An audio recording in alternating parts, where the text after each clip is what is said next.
Hello दोस्तों, general knowledge important class में आप सभी का स्वागत है। आज हम सिंधु घाटी सभ्यता के संबंधित कुछ महत्वपूर्ण क्वेश्चनों का अध्ययन करेंगे दोस्तों, जो कि 2 से 3 बार आया हुआ क्वेश्चन है और बहुत ही इंपॉर्टेंट होने वाला है आपके आगामी एग्जाम के लिए। चलो दोस्तों, क्वेश्चन की ओर बढ़ते हैं। पहला क्वेश्चन में है, हड़प्पा और मोहनजोदड़ो की बीच की दूरी क्या है? बताइए दोस्तों, बीच की दूरी क्या है हड़प्पा और मोहनजोदड़ो की? आशा करता हूँ कि इसका उत्तर दिए होंगे। इसका करेक्ट उत्तर हो जाएगा, हड़प्पा और मोहनजोदड़ो के बीच की दूरी 670 किमी है। याद रखिए दोस्तों, 670 किमी है। कई बार मेंस प्रीमेंस में पूछे जाते हैं, मेंस में पूछे गए हैं कई बार, याद रखिए दोस्तों। देखिए दोस्तों, नेक्स्ट क्वेश्चन, सिंधु घाटी निवासियों को किस धातु का ज्ञान नहीं था? बताइए दोस्तों, कई बार दिया हुआ क्वेश्चन है। इसे करेक्ट आंसर, यदि आप लोहा की तरफ जा रहे हैं करेक्ट हो जाएंगे दोस्तों। लोहा का ज्ञान नहीं था, याद रखिए, सिंधु घाटी सभ्यता के लोगों को, याद रखिए दोस्तों। देखिए दोस्तों, नेक्स्ट क्वेश्चन, मृतकों का टीला किसे कहा जाता है? बताइए दोस्तों, इसका करेक्ट आंसर, यदि आप मोहनजोदड़ो की तरफ जा रहे हैं तो करेक्ट हो जाएंगे दोस्तों। मोहनजोदड़ो को मृतकों का टीला कहा जाता है, याद रखिए। देखिए दोस्तों, नेक्स्ट क्वेश्चन, मोहनजोदड़ो शब्द का अर्थ है, बहुत बार पूछा गया क्वेश्चन है दोस्तों। इसका अर्थ हो जाएगा, मोहनजोदड़ो शब्द का अर्थ होता है मृतकों का टीला। इसे याद रखिए, कई बार दिया हुआ क्वेश्चन है, हर बार रिपीट किया गया क्वेश्चन है दोस्तों। देखिए दोस्तों, नेक्स्ट क्वेश्चन, हड़प्पा की खोज किसने किया था? बताइए दोस्तों, कई बार दिया हुआ क्वेश्चन है। करेक्ट आंसर, यदि आप दयाराम साहनी की तरफ जा रहे हैं तो करेक्ट हो जाएंगे। दयाराम साहनी ने 1921 में हड़प्पा का खोज किया था, याद रखिए दोस्तों। पहले खोजे गए स्थान है हड़प्पा, याद रखिए।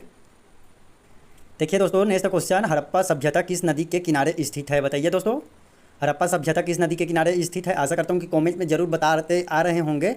इसका करेक्ट आंसर, यदि आप रावी नदी की तरफ जा रहे हैं करेक्ट हो जाएंगे। रावी नदी के किनारे स्थित है हड़प्पा सभ्यता, याद रखिए। लोथल कहाँ स्थित है? नेक्स्ट देखिए, लोथल कहाँ स्थित है?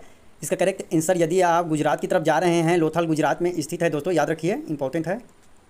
देखिए नेक्स्ट क्वेश्चन, हड़प्पा सभ्यता किस युग की सभ्यता है? कई बार दिया हुआ क्वेश्चन है। इसका करेक्ट आंसर, यदि आप कहाँ से युगीन सभ्यता की तरफ गए हैं तो करेक्ट हो जाएंगे दोस्तों, याद रखिए। देखिए दोस्तों, नेक्स्ट, पुराणों की संख्या कितनी है? बताइए। इसका करेक्ट आंसर हो जाएगा 18 है पुराणों की संख्या, याद रखिए दोस्तों। सबसे पुराना पुराण कौन सा है, आप कमेंट में ज़रूर बताएं। 12वें नंबर का क्वेश्चन देखिए दोस्तों, अर्थशास्त्र की रचना कब हुआ? बताइए दोस्तों, अर्थशास्त्र की रचना कब हुआ? इसका करेक्ट आंसर, यदि आप 4वीं शताब्दी की तरफ जा रहे हैं तो करेक्ट हो जाएंगे दोस्तों, याद रखिए। 4वीं शताब्दी में हुआ था। किसने किया था? कौटिल्य ने किया था। कौटिल्य के अन्य नाम बताइए। विष्णुगुप्त और चाणक्य भी है, याद रखिए। कौटिल्य का अन्य नाम भी पूछे जाते हैं कई बार। 13वें नंबर का क्वेश्चन देखिए दोस्तों, मगध की राजधानी कहाँ है? बताइए, क्या हो जाएगा? पाटलिपुत्र है राजधानी, याद रखिए। मगध की राजधानी था पाटलिपुत्र, इंपॉर्टेंट है दोस्तों।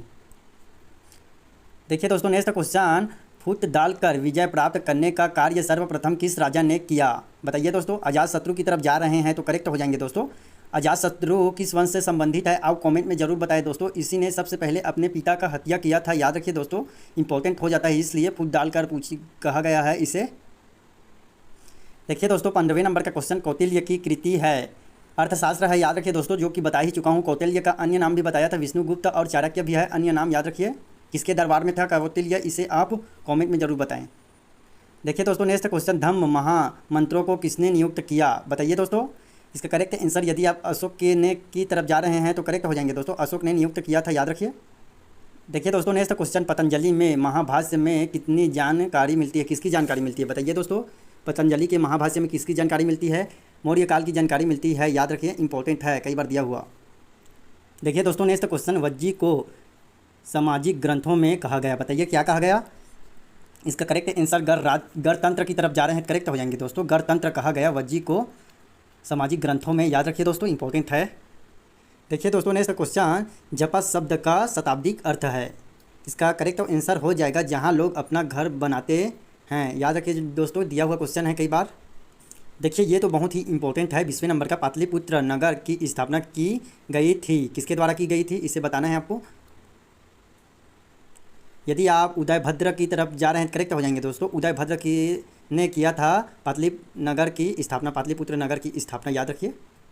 देखिए 21वें नंबर का क्वेश्चन, तक्षशिला कहाँ स्थित है? बताइए। इसका करेक्ट आंसर, यदि आप पाकिस्तान की तरफ गए हैं तो करेक्ट हो जाएंगे दोस्तों, पाकिस्तान में स्थित है तक्षशिला, याद रखिए।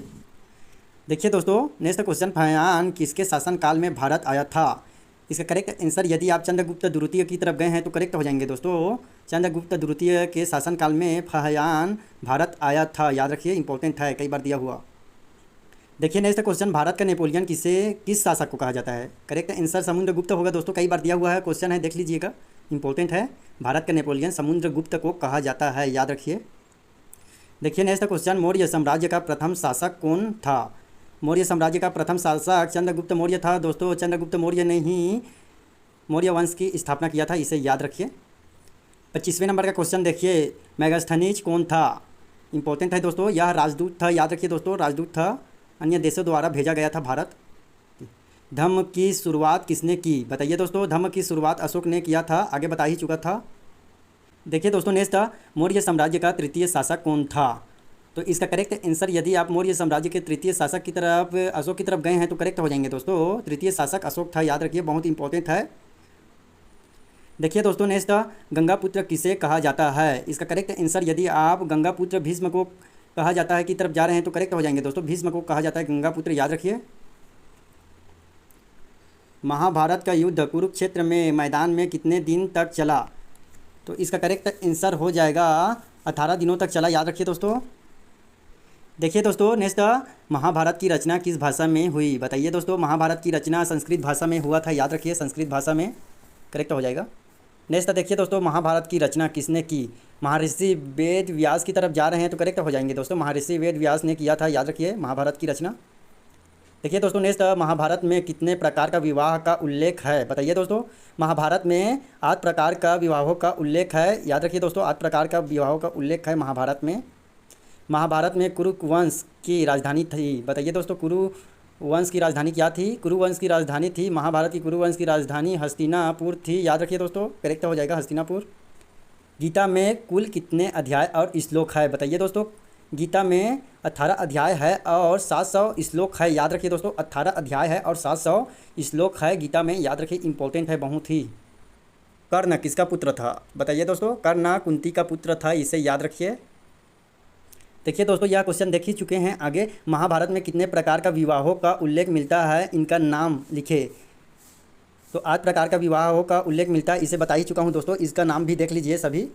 पहला में है ब्रह्म विवाह और दूसरा में है दैत्य विवाह और हर्ष विवाह और प्रजापति विवाह, यह सभी भगवानों का विवाह माना जाता है दोस्तों। और असुरों का विवाह देखेंगे अब। देखिए दोस्तों, असुरों का विवाह, असुर विवाह हो गया, गंधर्व विवाह हो गया, राक्षस विवाह हो गया और पिशाच विवाह, याद रखिए, ये असुरों का विवाह था सभी। देखिए दोस्तों नेक्स्ट क्वेश्चन, बौद्ध परंपरा में अशोक ने कितने स्तूप बनाए? 84,000 करेक्ट हो जाएंगे दोस्तों। बौद्ध परंपरा में अशोक ने 84,000 स्तूप बनाए थे, याद रखिए दोस्तों, स्तूप बनाए थे। देखिए दोस्तों नेक्स्ट, हिनयानी पुस्तक किस भाषा में है? बताइए दोस्तों, हिनयानी पुस्तक है पाली भाषा में, याद रखिए दोस्तों। यदि आपको वीडियो पसंद आ रहा है तो लाइक, कमेंट और शेयर करना ना भूलें दोस्तों। देखिए दोस्तों नेक्स्ट, महात्मा बुद्ध का जन्म स्थान कहाँ हुआ? बताइए दोस्तों, महात्मा बुद्ध का जन्म कहाँ हुआ था? इसका करेक्ट आंसर, यदि आप कपिल वस्तु में जा रहे हैं तो करेक्ट हो जाएंगे दोस्तों, कपिल वस्तु में हुआ था। 41वें नंबर का क्वेश्चन देखिए दोस्तों, जैन धर्म में 24वें तीर्थकर कौन थे? तो इसका राइट आंसर, यदि आप महावीर स्वामी की तरफ जा रहे हैं तो करेक्ट हो जाएंगे दोस्तों, महावीर स्वामी था 24वें तीर्थकर, याद रखिए। देखिए दोस्तों नेक्स्ट, 42वें नंबर का त्रिपिटक साहित्य संबंध है। त्रिपिटक साहित्य या बौद्ध धर्म से संबंध है, याद रखिए, कई बार दिया हुआ क्वेश्चन है। एक क्वेश्चन आपको टेस्ट के रूप में दिया जाता है दोस्तों, यह वीडियो का लास्ट क्वेश्चन है, हीनयान और महायान किस धर्म से संबंधित है? इसे आप कमेंट में बताएंगे ज़रूर दोस्तों। यदि आपको वीडियो पसंद आया है तो लाइक, कमेंट और शेयर करना ना भूलें दोस्तों। थैंक यू दोस्तों।